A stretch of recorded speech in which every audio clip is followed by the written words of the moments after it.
Oh, I didn't see you there. I was too busy playing Shin Megami Tensei 4 on my Nintendo 3DS. So, I came across a video a while ago, maybe like 5-ish months ago, and it was titled, Persona 3 is an overrated disaster. And I was like, okay. And I clicked on the video, and I disliked it, and I left. And I realized a while later that I should probably give the video a chance, see what it's all about, because people with different opinions on the internet is common, and I'm someone with very different opinions, especially relating to games. I watched said video, and there's some points that are like, okay, right, whatever, fine. You can agree, you can say that about Persona 3, it's debatable whether you like it or not. But there's also some points that were really not good, I would say, in my own words. So I'm going to be going over the video, and I'm going to be doing a response to it, and I'm going to be showing why Persona 3 is actually pretty fucking good. Start the game and you're immediately thrusted into this loud-ass, weirdly composed anime cutscene. It's super obnoxious, and this bitch puts something that looks like a gun to her head, but if you watch the opening to the game, you know that's not actually a gun, so there's no real suspense. Why is she doing that in the first place? Hello? What was she even trying to do here? What was the goal? But then it's all ruined because literally nothing happened. So nothing happens would not be the way I would describe this opening. In fact, I think a lot of things happen, and if you really look deep into this opening, I think it is great. Let's talk about it. So the first thing you see is Makoto, the protagonist, walking through the streets, and gradually you can see the Dark Hour. You hear Burn My Dread Final Battle, which was the last boss theme that plays, and you see Yukari put the evoker to her head in the bathroom.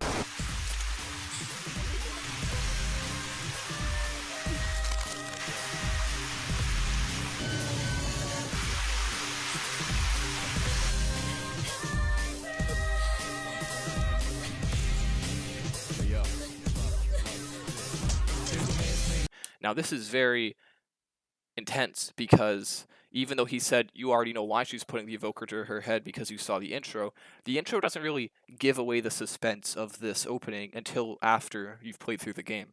I'm not saying that the opening isn't good because I think it's very good, but Yukari putting the evoker to her head and she's freaking out and you don't know what's happening. My first thought when I played this was, holy shit, what is happening? And I have gotten many people into Persona 3. I mean, I'm talking like 5-ish people since I've played it. And all of them have had the exact same reaction to this opening cutscene. So it's not just a thing of, oh, I already know what's happening because I saw the intro. You already know what's happening because you've already played the game and you want to bash it. These big-ass coffins all around. It's a gigantic contrast to the first half, and it's honestly pretty enveloping. But then it's all ruined because literally nothing happens. But then something happens. Takeba, wait! But then it stops again. And, that's... The other part of the game he critiques is the first opening cutscene where the protagonist walks into the dorm.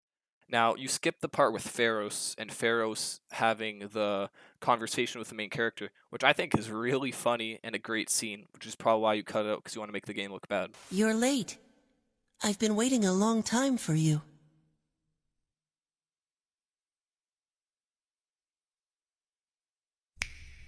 Now, if you want to proceed, please sign your name there. It's a contract. Don't worry. All it says is that you'll accept full responsibility for your actions. You know, the usual stuff. No one can escape time. It delivers us all to the same end. You can't plug your ears and cover your eyes. And so it begins. But Yukari takes note of the protagonist in the dorm, and the first thing she does is stare at you. She doesn't know if you're a threat, she's never seen you before, and since you're the new recruit to the dorm, they think of the persona power, she doesn't know what to think of you, because I assume, they've never told her. She reaches for her evoker until Mitsuru tells her, Yukari, stop. This is great because it is full of suspense, and that's something filmmakers use, is suspense.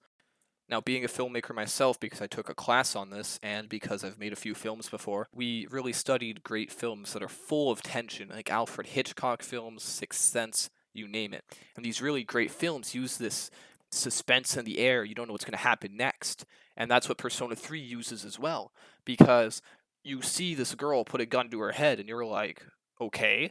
And then you see the same girl reach for her gun when she sees you enter the door. It was just a really great opening because it makes you feel suspenseful. And when Mitsuru tells her to stop, you can really see the character dynamic when you see Mitsuru's more friendly, and you can tell Yukari's maybe the more inexperienced type, while Mitsuru's the commander of the dorm, which I think this opening is great. Also, are you not going to talk about the best awakening in the series?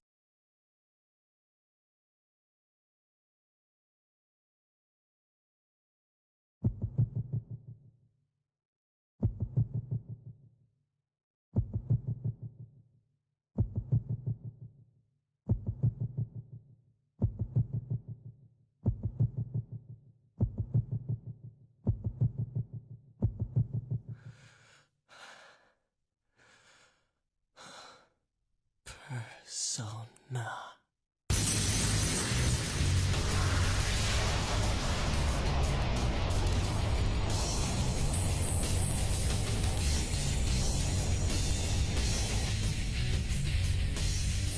Thou art I, and I am thou.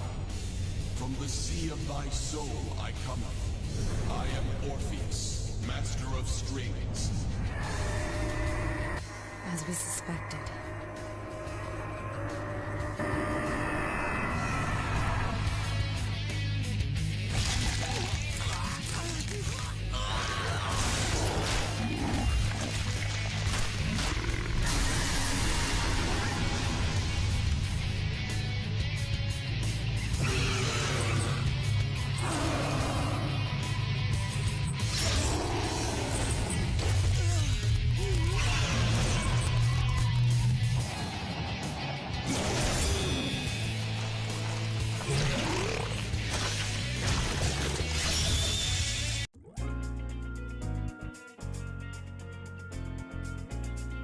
Here's the issue with the way the whole game is structured.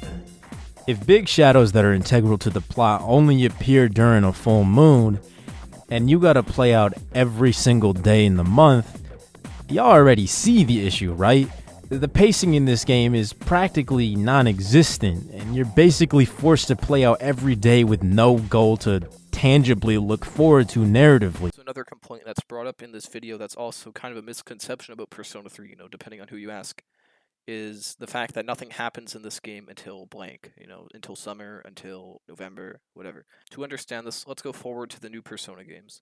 In Persona 4, you spend a lot of time doing nothing. You go into the TV, you go, oh, the TV, you go into the TV, you go, oh, the TV, until you awakens, until you get Shadow Yosuke, then you go into the TV and oh, the TV, until you get Shadow Chie, and then you go into the TV and oh, the TV. And it's a really long railroad in 3 hours, and Igor just tells you about social links. In Persona 5, the first 10 hours of the game are tutorial. Everything from how to send the calling card, to the boss fight, to how to do the puzzles, to how the game works is all tutorial, and it lasts a long time. And that's what I like about Persona 3, is that it gives you lots of freedom in how you're able to tackle everything. The first 2 months are very open. You can start social links, you can explore, raise stats, which are all very important. And on top of that, stuff still happens with the game. You have the full moon operations to look forward to. You have the interactions between all of the characters. And it's just a really laid back, chilled beginning of the game. And then obviously stuff kicks up when you meet Aegis and when all the Shinji and Chidori, Junpei stuff happens. And it's just a really nice opening to the game that you're able to, just explore your own leisure. While I do think Persona 3 can have a little bit more to do, especially at night, I still think it's pretty good. And I really like the sense of freedom Persona 3 gives you from the other ones. Most of the time, they're so poorly written that to me, it just comes across as a cheap setup for a plotline later on in the game, or in most cases, a massive exposition dump where the characters sit around telling each other their backstories and motivations. It's been almost 14 years since we met at the orphanage. Dad, this old letter of yours. We must have read it 1,000 times since it came last spring. So I don't know why you're complaining about cutscenes between characters, because that's something called characterization. And when you have characters interact with each other, you can learn more about them, and then they can have more depth and plot later in the game. So when you see these two characters interact, like Shinji and Akihiko, when something happens to Shinji or Akihiko, you will feel a certain way because you've seen these characters interact more, you've had them in your party, you've been able to speak to them. These cutscenes are for characterization. What they do is they flesh out the game's story, they flesh out the game's characters, and I don't know why you're complaining about them because a lot of games have cutscenes.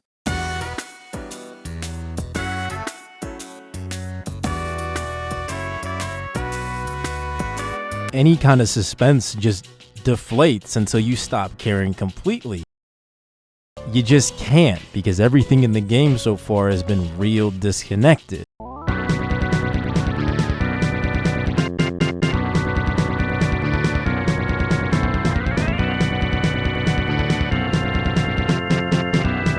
Even if I didn't like the way the game is structured, maybe the way the game plays might be better. Right? Alright, so I'm gonna keep it as real as I can be. The biggest criticism of Persona 3 I've seen on the internet is that the battle system is not fun. It's broken, the AI don't work properly, and it makes every version of the game that is not the PSP re-release inferior by design. Persona 3 introduces a new combat style where all your party members are controlled by an AI independent of your actions, and you as the main character command them to try out different tactics. And I think that this shit is fucking wicked. The main complaint I see from folk is that the AI don't work, and that's just not true at all. So you actually like Persona 3's uncontrollable party, which I didn't play FES, so I can't comment on the controllable party, but from what I heard, it's really good. So congrats to you for liking something about the game. And I actually had an argument planned if you didn't like the controllable party, and that was actually intended by the game developers to make you feel like you have less control over the game, which I think is a pretty cool touch. This shit works real damn well. I honestly had a lot of fun with it, and it does something that other modern Persona games neglect to do at all. It contextualizes you as the leader of your group. You know, most of these games expect me to believe that my character is a leader.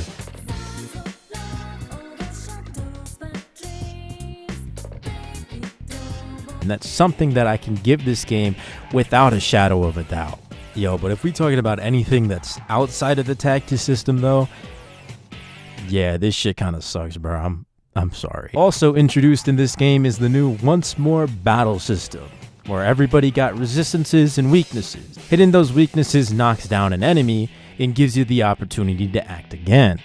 Once all enemies are knocked down, you get the chance to do an all-out attack, which is just a big, heavy-hitting attack that hurts all the enemies on the field.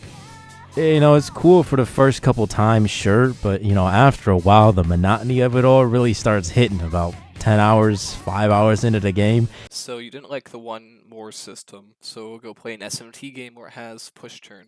That's the end of the section. I'm joking. So one more, I think, is a pretty unique system, and obviously since they've used it in the other recent Persona games, that means it's worked. I think all-out attacks are a pretty cool idea because of this. I think that all-out attacks negate grinding. Now, many people have different definitions on what grinding is. My friend who has helped me with this response claims that the entirety of Tartarus is grinding, which is not my definition of grinding. I think the definition of grinding is the additional enemies you have to kill after you've already reached the boss fight. So if I have to kill 500 more enemies before I can do the boss fight because I'm under level, that's grinding. But the 500 enemies I have to kill to get to that boss fight aren't grinding. So that's my views on it. So the all-out attack system actually negates grinding. So what it does is once you find an enemy's weakness, you can attack them all, knock them all down, do an all-out attack. Once you do an all-out attack, you get shuffle time, you get the experience, and you can go on. It taints the feeling that JRPGs have where you can go kill multiple enemies without having to do the long encounters. And even the most hardcore JRPG fans can all agree that grinding sucks and that no one wants to do it. And it doesn't make the game easy. It's not a win the battle automatically button, because you can still get ambushed. If you don't get a ambush, you can get hit by an enemy. Like, there's insta-kills in this game. You can get messed up if you are not playing carefully, so you can't just run into everything. Basically, for Persona 3, they looked at SMT Nocturne's press-turn battle system and saw the fun, fast-paced, engaging, yet challenging gameplay and went, fuck you, this shit is too hard, let's make it so that the entire game is one-sided as hell.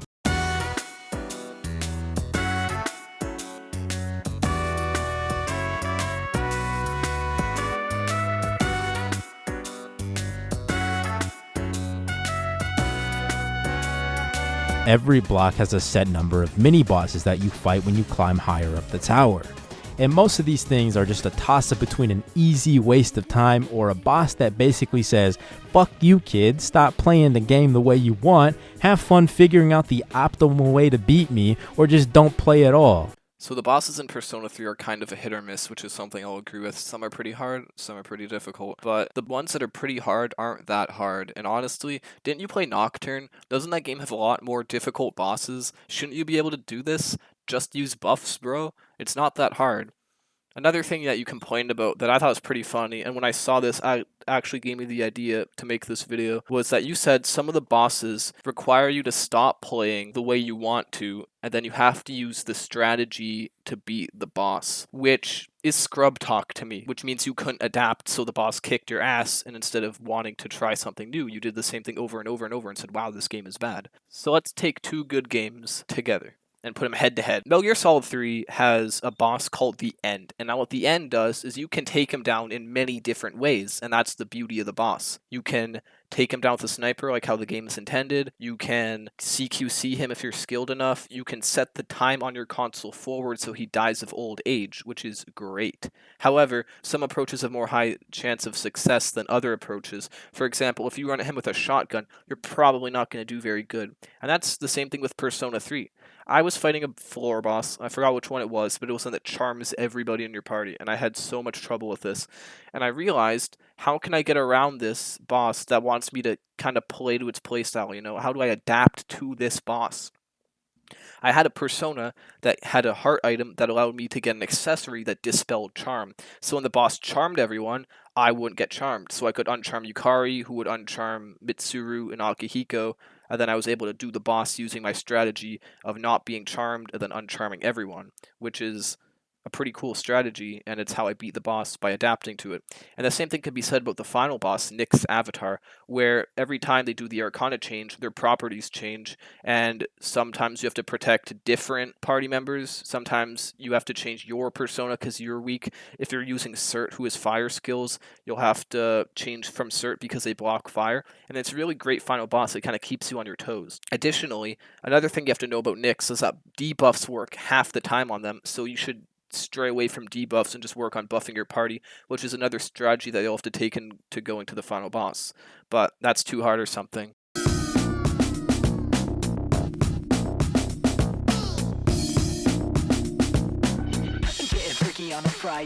And this is an issue that lasts the entire game with virtually no real sense of an earnest challenge anywhere at all. No, this is my favorite part of the video. Are you ready for it? Because I am. Also re-recording everything, it'll probably be good to invest in a pop filter. Fusion is still a stupid-ass boring mess due to the fact that if you want to get the skills you want on a specific persona, you have to exit the menu and reselect the fusion you want to re-roll the skills. This shit wasn't fun in SMT Nocturne, and the fact that this game made 4 years later made zero effort to improve upon it is fucking insane. So saying Persona 3 does absolutely nothing to improve random inheritance is actually wrong. Now, since you have a lot of knowledge on Megaten, since, I assume you've been playing it for a while, I would expect you would know this, but apparently not. So let me give you a quick lesson. In Nocturne, the problem with random inheritance is that you can fuse a level 70 demon and still get really weak skills like Dia. That sucks because it almost forces you to go back in and out, in and out, in and out, which Persona 3 doesn't, because Persona 3's skills scale with the level of Persona. Now, Persona 3 also makes further improvements. So, example, if I want to fuse a Thanatos, right? Thanatos is my favorite Persona number 1. Thanatos has a higher % chance to get dark skills than any other skills in the game, which, yes, this technically is an improvement because, Thanatos, I think of him as a really cool, dark type using persona, lots of insta-kills. So the fact that he gets insta-kills more likely is pretty sick. Now, I'm not here to defend random inheritance by any means, but I'm just saying that Persona 3 having random inheritance wasn't even its fault, because Persona 4 had random inheritance too. And Persona 4 Golden was the first Persona game to get manual inheritance. And SMT4 was the first mainline game to get manual inheritance too. And that's not even mentioning the biggest issue I have with the gameplay, and that's been an issue with modern Persona ever since this game came out. No! Please get up! When your main character dies, it's game over. This is by far the dumbest shit I ever seen in a fucking video game from a ludonarrative perspective. In a game like SMT Nocturne or Strange Journey, the game ending when your main character, the one who literally controls all your party members and without your being there, they'd probably just go step out and do something else, it makes sense that the fucking game ends there. But in a game like this, where losing all your HP is contextualized as being knocked unconscious, where your friends can easily revive you, where these motherfuckers are literally still alive in the fight when the game ends, why does it fucking happen? Especially in a game like this where 2 out of the 7 types of magic are instant death. So here we are, the second part of where many people have issues with Persona or Megaten, and that's when the main character dies, the game is over. Now, I know this is a pretty controversial topic, and I think many people would rather just make it that if, the main character died, then the battle keeps going like SMT4. However, I have some different feelings on this. Now, we go into something what's called outdated game design. Now, outdated game design can be seen whenever you play an outdated game. Not an outdated game, per se, but an old game, like Nocturne. You can see outdated game design in Nocturne, right? The way it handles random encounters, I would say, is outdated, because the way 3, SMT4, Persona 4, Persona 5 handle it, I think is a lot more modern, because it's not completely random. And then, obviously, we can also see outdated game design with the random inheritance. Now, that's not to say that outdated game design is bad. It just means that if you're playing an old game, you're going to have to put up with a lot more bullshit than if you were playing a modern game. Now, is the main character dying equal game over outdated game design, because it can still be seen in Persona 5 today?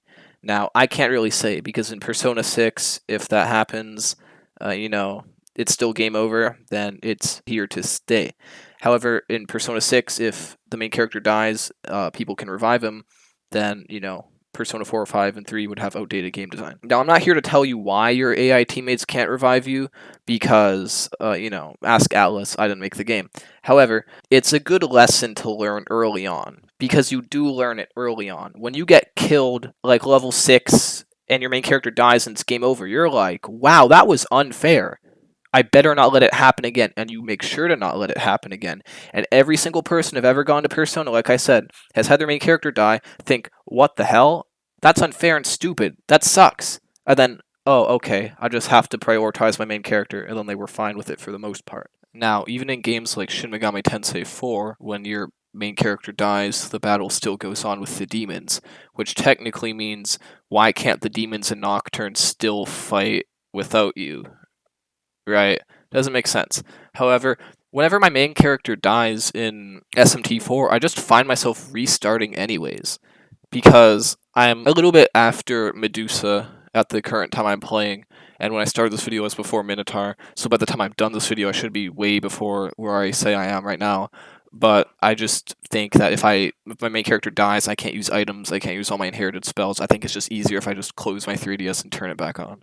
And also just making sure, you also complained about the insta-kill magic, which, dude, you can get the homunculus from the one lady who owns the gem store. Don't act like you didn't know that.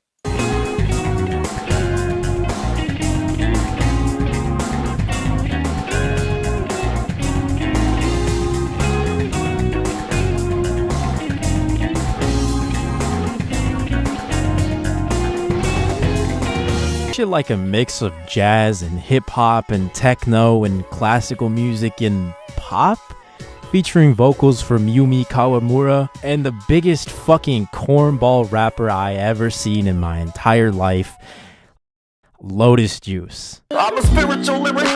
Now, I'm just gonna pretend like I didn't see a Filthy Frank meme in 2021, but I don't know why it's a bad thing that Persona 3 has a very diverse sounding soundtrack. I mean, I love the Persona 3 soundtrack, and some of the complaints is that you only hear some songs over and over. I mean, like, it's a JRPG. You're gonna hear some songs repeatedly, and just because a song you hear over and over again doesn't mean the song is bad, right? So here's a compilation of my favorite parts of my favorite Persona 3 soundtracks. I have the soundtrack downloaded, dude. I could do this all day. I work away from a southwest room.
The fact that the original game has over 50 songs, and for a majority of the game, you're listening to maybe 5, 6, maybe 7 if I'm giving it a little credit.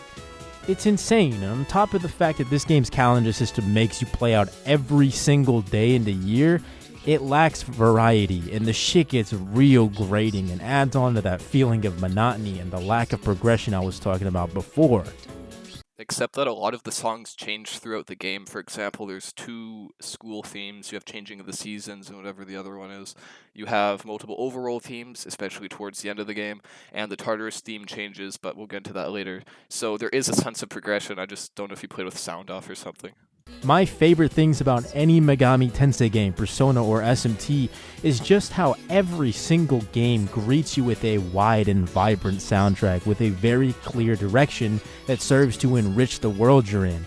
But this game just don't do that shit at all. I don't know how to be nice about it. It just fucking sucks. Now, I'm really still wondering if you've even played this game before, and I think it'll get even more apparent when we get into the story.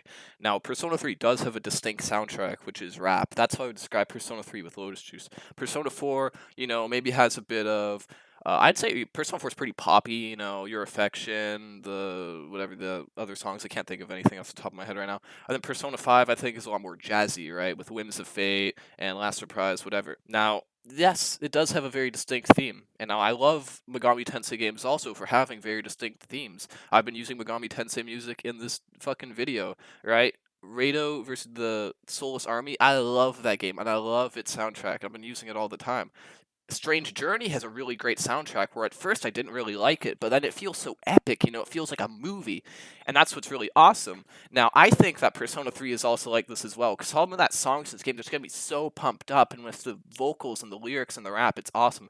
I don't really listen to a lot of rap, I listen to a lot of old school stuff, so I kind of have a feel for it. I think metal is more my genre, but dude, I can still really appreciate it. I think it's awesome. Tartarus is even worse, with every single block being a variation on the same song, and honestly, I think this is the worst part of the soundtrack. Persona 1 and 2 have literally some of the best dungeon themes in all of gaming, and that vision, that passion that you feel poured into every single song in those games is felt.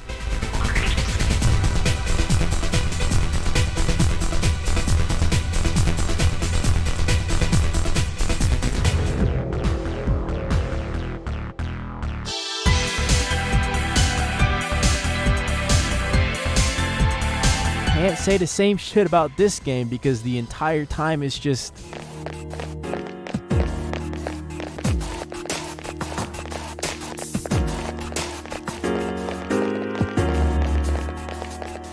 annoying. And annoying is how I would describe sitting through and editing this video, dude. Fuck! Anyway, so I think the Tartarus theme is actually pretty good. Now, I do agree, at the beginning, it gets kind of grating, but towards the end, dude, when the song builds, holy shit, dude, it's so good. Now, Tartarus, you go up, right? Now, I do believe that Tartarus and Mementos, I think Mementos is a little bit worse than Tartarus, but the reason I like Mementos is that the music serves a really good purpose. For example, the music is monotonous. It's just fucking looping. It's the same shit over and over, and you think, oh my god, this is so monotonous. However, that's the whole point. Mementos is supposed to reflect the daily routines of these lives of these fucking people where they go wake up, go to work, go sleep, and they think, what the hell is my purpose in life? And that's especially seen in the depths, which I think is awesome. Now, Persona 3 also has really awesome symbolism in the music, especially in Tartarus, where you keep going up and up and up and up and up and up and up, which the song builds and it gets more epic, and the final part of the Tartarus soundtrack is just so good. I could sit there and listen to it all day, right? With the different instruments being added in the different beginning. And towards the end of the game, we're in the final floor, and you're taking down each of the floor bosses, and Fuka's counting down how many you have left to go. You have 6 more to go, 5 more to go, 4 more to go, until you reach the top of Tartarus while this awesome song is playing. It's fucking unrivaled by literally anything else, dude. Mementos, unrivaled. TV World doesn't have anything like it, right? It's just fucking awesome, dude. I think it's so awesome. It's so great symbolically, and it's just, when you're going up and up and up, and it just builds, dude, it's awesome. It's so good. Fucking me. What's worse is that the character development in the game is all really stilted and awkward. I already mentioned before that a lot of the cutscenes in the game are just exposition dumps and shit, or blatantly explaining the motivations of the main characters. None of that shit ever feels genuine or natural or real. And honestly, it's just a fault of the poor writing and even worse voice acting. Now, I don't hate you for not understanding the Persona 3 characters, because, SMT, I don't think it's really known for its characters. Dad?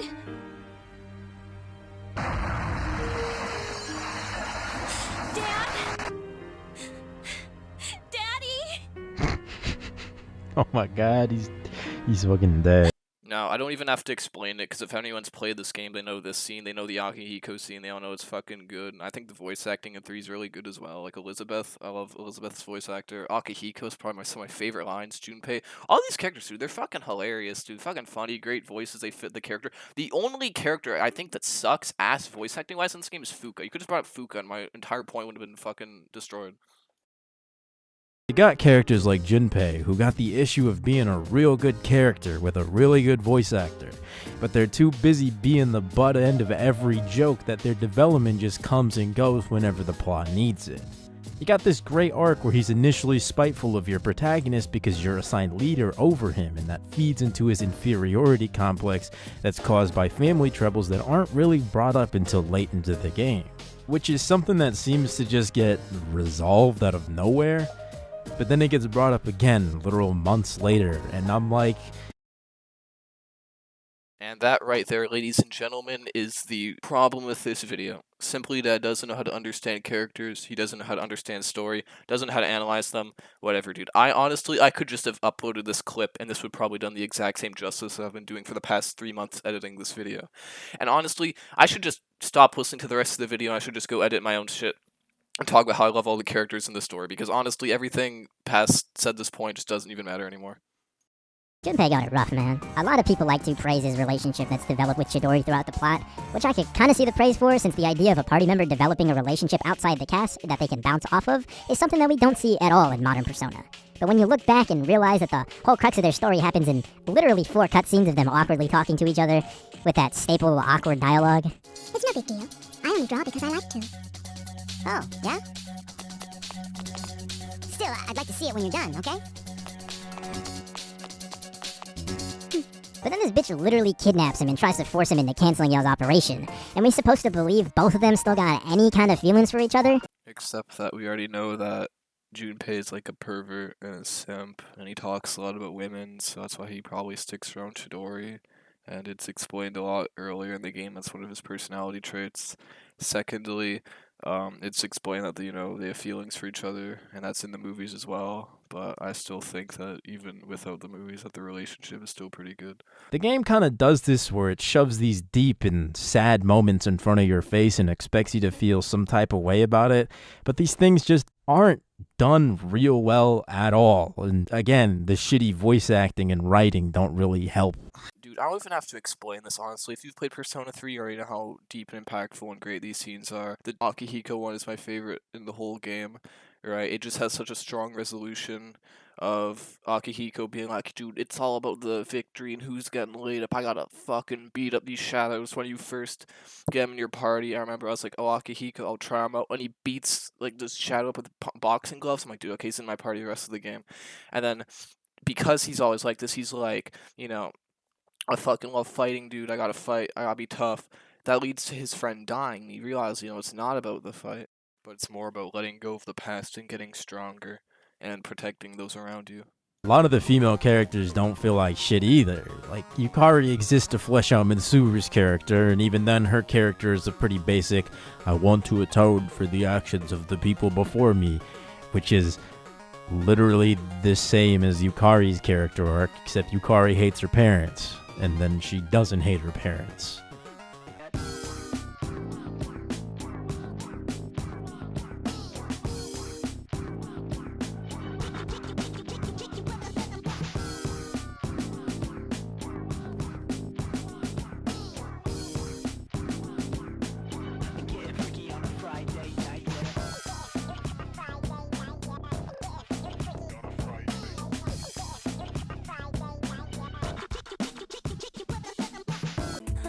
Try to fight this love. How dangerous A quick run through of the 3 points he talks about. You can go watch his video. I'm not gonna twist his words and shit, right? Go fucking watch it. I don't care. So he complains about the social links. He says it sounds like they sound like the first in the series, which I mean, yeah, true, but like also even past Persona games, you know, ahead of 3 have really shitty social links. I mean, Ryuji's sucked. Naoto is my favorite girl in Persona 4, and hers sucked. There's a really forgettable social link in Persona 4. I can't remember the name of her, but a lot of social links in Persona 4, whatever. In fact, I did all the party member social links in Persona 4. I can barely remember any. I beat the game like what, a month ago, so that was fun. And you know, there are some good social links in Persona 3, like the Sun dude and other ones I can't remember because I don't have a list in front of me, but I did enjoy them. And then he goes on a 15-minute rant over the Hermit Arcana social link because, oh, it's a teacher, it's a student, it's weird. I mean, I think you have other things to complain about, but that's alright, dude. And then skipping ahead in the video, oh, he says that okay, so this is really funny. So he mentioned Metal Gear Solid 3 earlier in the video, right? And he puts this really cherry-picked clip of all the characters repeating after themselves. Like, you know, that's kind of like a thing in Metal Gear Solid 2, right? Where the Snake is like, they're like, Snake, you gotta defeat the Metal Gear Solid. And he's like, Metal Gear Solid, right? I mean, like, come on, dude, you can't cherry-pick. And also that clip was cherry-picked. It was funny, but it was cherry-picked. And then he says that towards the last 3 months of the game, the atmosphere is really good, which I do agree with. The soundtrack change is really amazing. And I just wish that Persona 5 had something like that as well. Like, I guess it did in Royal, but I don't really count it. Like, Persona 4 had that even in the original with the fog going over the town. I thought that was really cool. And Persona 3, just the whole mood changes when you realize, you know, you're gonna fucking die. So I really like that. But then he complains, oh, the soundtrack's the same again. I mean, like, fucking dude, it's a JRPG. Like, I've been playing, so it's been 2 months since I've last edited this video, right? Let me catch you up to speed. So I am playing SMT4 and I'm playing Nocturne right now. I'm about like 20 hours into both of those games. Maybe I'm like 30 hours in SMT4. I beat Innocent Sin. I'm playing Eternal Punishment right now. I got Strange Journey for the DS, like the box thing. It was pretty based. I found it in a fucking game store I'm at. And so I got this. I've been playing Strange Journey. I beat... I don't know if I beat 4. No, I beat 4. So I've been playing a lot of, like, SMT and shit, and, like, getting up to speed. And, like, yeah, dude, like, Nocturne, hearing the fucking intro of the battle theme, like, you could make the argument, oh, but the battle theme changes every time. I mean, like, dude, come on. It's the same thing over and over. And you're going to complain about mass destruction, you're going to complain about the songs. Like, dude, Persona 5 is even a worse offender of that. Every time, like, so I got the steelbook for Persona 5, right? I forgot every fucking 20 minutes of that game Beneath the Mask plays, especially in the goddamn beginning. Oh my god, dude. Like, it's a good song, but geez, leave it alone for a bit. So you can't really complain about that. But whatever. But at least he did acknowledge that the last 3 months are pretty good. And then what else? Oh, the ending. Okay, so then he complains. So he says this about Nyx, and he says Nyx is not worth talking about, and I'm like, ooh, because when I was like talking about this shit, like in like to other people, like before I made this video, I was like, I'm gonna write a whole fucking thing about Nyx, counteract every single point he makes. He didn't even make any points. I'm like, dude. So Nyx, I think, is a really good fucking final boss fight. So like I said, I played Innocent Sin, so that counts for something. I'm playing Eternal Punishment right now, but like Near Larthotep was like cool, but I still prefer Nyx. I mean, I liked his boss battle theme and he kicked my ass, but I still prefer Nyx. So then Izanami is like whatever, and Yaldabaoth is okay. I mean, I don't really know how to explain it, but Nyx is really cool because Nyx has a really great tone going into it, and then it has some of the fucking coolest set pieces for a boss in that entire series, right? So first, everybody going into Nyx, if you talk to the Cease before going into Nyx, they're all like, dude, we're gonna fucking die. Right? No, everybody's unsure. Everyone's just fearing death. Like, they're anticipating death because Ryoji told them that Nyx is unbeatable and that they should just fucking give up and roll over and die because there's nothing that they can do to stop Nyx. And not to mention, nobody knows what Nyx is, right? there's some anticipation with Nyx because Izanami just appears out of fucking nowhere because the developers felt like they needed to resolve, and then Yaldabaoth, like he's kind of with you the entire game, but he also just shows up. He's like, "Sup, right? Now I'm relevant." But with Nyx, there's this really long, development, and you don't even know what the fuck Nyx is, right? It's like, is it Ryoji? Is it just some demon thing? Like, what is Nyx? So you get to the top of the tower, and everyone's like, come over their fears, again over their fears. So like, I'm gonna beat the Nyx. Fuck you. I don't care what anyone says. I'm gonna beat it. And Nyx, it's Nyx's avatar. It's not even Nyx. Nyx is some ungodly being no human can even imagine in their fucking lifetime. Nyx's avatar is just the appraiser for Nyx. They're just sort of like the avatar for Nyx, right? So then you have Battle for Everyone's Souls, which is such a good final boss theme, which it incorporates the Velvet Room theme as well, which is a really, really nice surprise. And first time I was playing that, I was like, holy shit, right? And then you have the giant moon behind Nyx. You have Nyx standing themselves. They're very creepy. Like, their fucking face is weird. Their voice is distorted, and it's awesome. And then you have the iconic line, "The Arcana is the means by which all is revealed," and they repeat that like 13 times, I think. It's fucking awesome, dude. I just love that fight so much. Like, you can make the argument, oh, it's repetitive, it's boring. Dude, Nyx changes their game plan, like, every single time they change Arcanas. Right? Sometimes they're going to be using one move over the other. Some other time they're going to be resisting fire. You have to change up your game plan, right? Because if Akihiko's using Zio and the Nyx repels Zio, then you're gonna fucking die, dude, right? So I think that's really cool. And then, not to mention, Nyx's lines are very ironic and make no sense, which I just love as well. Because Nyx's true arcana is death, which is what Fuka says. And so they're the Death Arcana. They're the one telling you, I'm going to bring death to the world. I'm going to bring the fall. Death is inevitable. But then they're also telling you how life should be celebrated and how beautiful life is, with the lines such as, the beauty to life is the freedom to pursue one's goal, and stuff like that. I can't name all the Nyx quotes at the top of my head. I used to be able to, but I can't anymore. And that's just fucking awesome. And in my opinion, there's just really a lot to like about the Nyx fight. Like, I think it's fucking awesome. And so, skipping ahead, let's see. Oh, I have to reopen it. Fuck. Who the fuck cares, bro? Like, if you watching this video right now and you're all worked up because I said that anime game bad over the internet, then I'm gonna have to ask you to take a step back and relax a little bit.